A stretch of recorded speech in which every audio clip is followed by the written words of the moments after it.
Hi, I'm Eric, Implementation Manager at Revenue.io.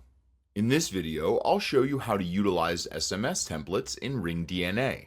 Sending SMS messages is a fantastic way to diversify your outreach to prospects and clients.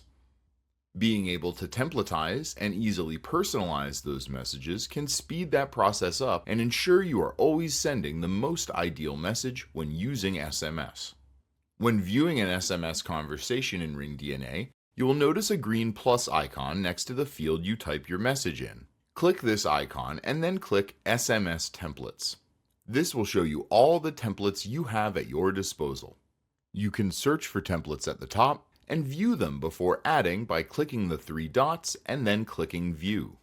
Select the template you want to use and it will appear in the text window at the bottom of the SMS conversation. It is important to know what personalization is required before sending the SMS template. Some templates may not need personalization, but others might need a significant amount. Make sure you've read the template through and made all necessary changes to prepare it for sending. Now you're ready to use SMS templates in RingDNA. For more information on this and other features, visit us at revenue.io and check out our Success Center at support.revenue.io.